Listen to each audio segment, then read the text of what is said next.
A spike in unemployment in the developed world brought on by aggressive but necessary hikes in interest rates by central banks to control inflation.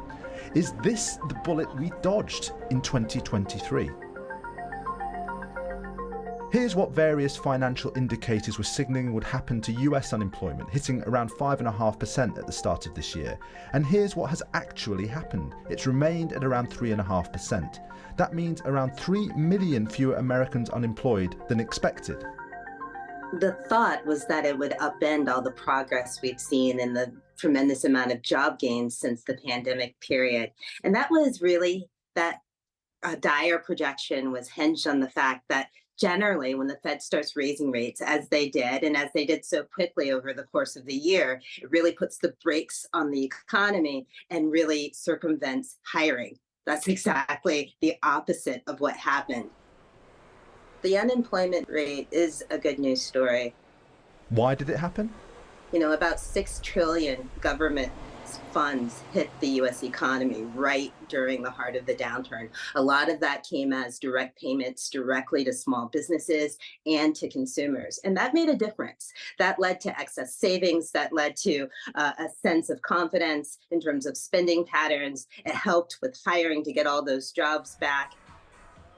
In the Eurozone, the labour market has also held up better than predicted. Here is the projection of the Eurozone unemployment rate 1 year ahead from a survey of professional forecasters, more than 8%.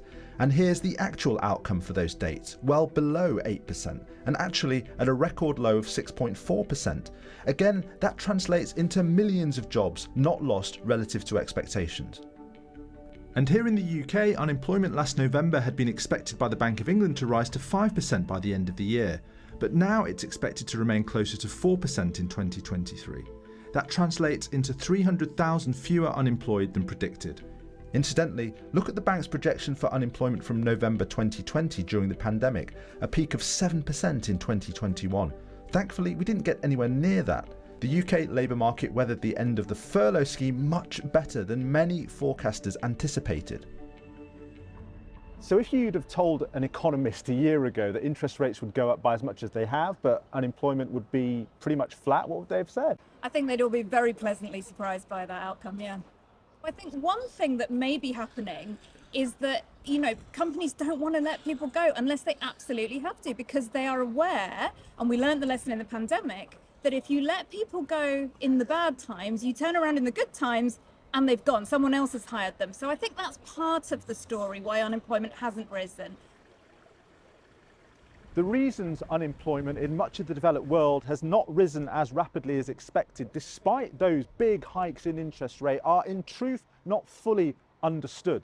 But the resilience of labour markets and the fact that so many fewer people have lost their jobs than expected must surely count as good news, but perhaps not unalloyed good news.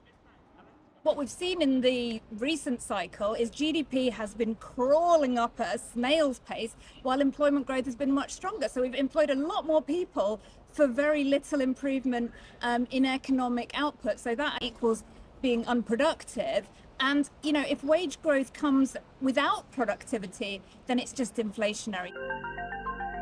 The developed world's inflation problem is not yet over, and the incredible unemployment story might risk extending it. But be in no doubt, when it comes to joblessness, we are in a far better place today than we feared we'd be.